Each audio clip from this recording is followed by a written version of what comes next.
शिव पुराण कथा शिव और सर्प के अबूझ रिश्ते।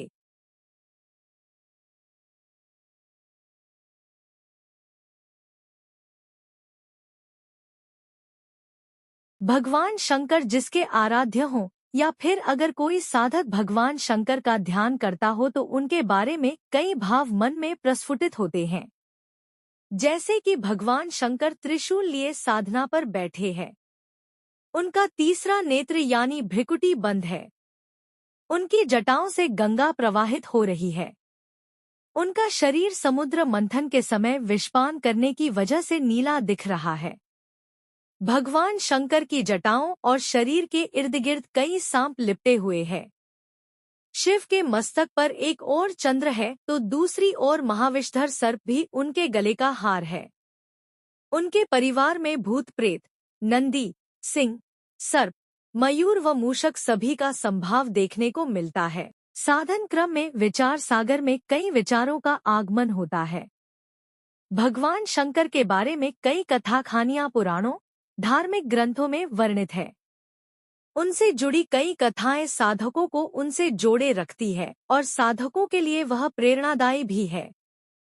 पौराणिक मान्यताओं में भगवान शंकर और सर्प का जुड़ाव गहरा है, तभी तो वह उनके शरीर से लिपटे रहते हैं।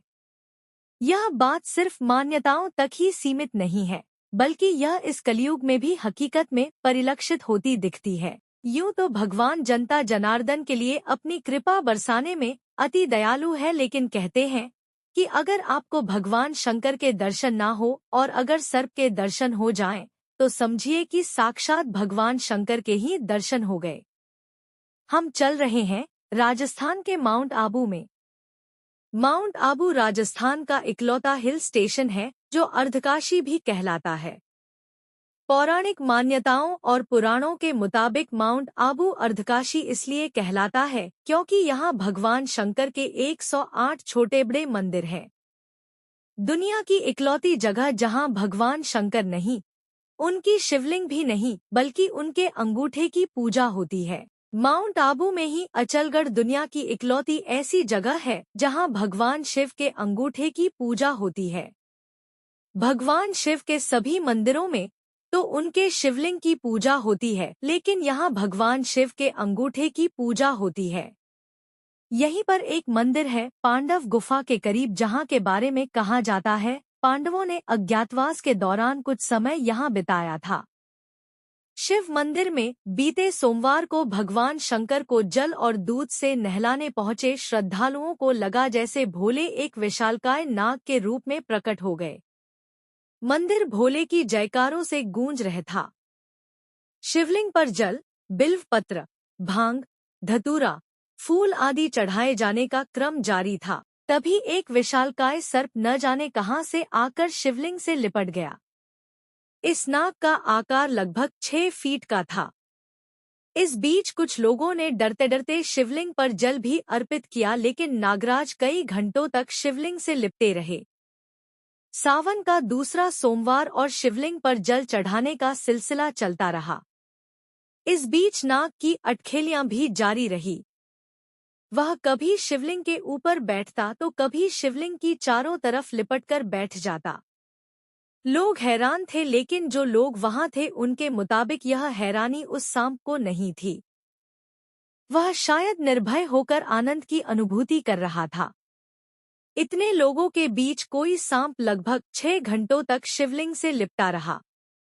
लोग टकटकी लगाए देखते रहे। कुछ लोगों के लिए भोले सर्प के रूप में शिवलिंग से आकर लिपटे थे, तो कुछ लोग उस पल को शिद्दत से महसूस करना चाह रहे थे। यही वजह थी कि मंदिर में भीड़ बढ़ने लगी। इलाके में खबर फैलने लगी। अचानक सर्प गायब हो गया। वहां श्रद्धालुओं के चढ़ाए पुष्प और फल तो दिख रहे थे, लेकिन सर्प नहीं।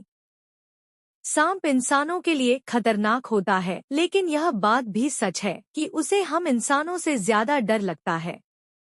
आस्था, विश्वास की परिभाषा आध्यात्म की सीमा रेखा में सब कुछ मानने पर ही निर्भर है। स्थानीय लोगों के मुताबिक माउंट आबू के उन मंदिरों में जो जंगल के बीचों बीच है, वहां इस प्रकार की घटनाएं सावन के महीने में सोमवार को या फिर शिवरात्रि के मौके पर जरूर होती है। पिछले वर्ष इन्हीं जंगलों के एक शिव मंदिर में पंचमुखी 5 मुंह वाला सांप दिखा था। ये घटनाएं ये सिद्ध करती है कि शिव, शिवलिंग और सर्प का गहरा नाता है। यह रिश्ता इंसानी समझ से परे है। क्या माने क्या ना माने यह हमारे विवेक पर निर्भर करता है। कुछ लोगों के लिए यह भोले का रूप हो सकता है तो कुछ के लिए कोरा अंधविश्वास। लेकिन यह बात सोचने पर जरूर विवश करती है कि हजारों की भीड़ में एक सांप 6 घंटे तक शिवलिंग से कैसे लिपटा रहा, वह भी भोले के जयकारों और मंदिर में बजती घंटियों के बीच।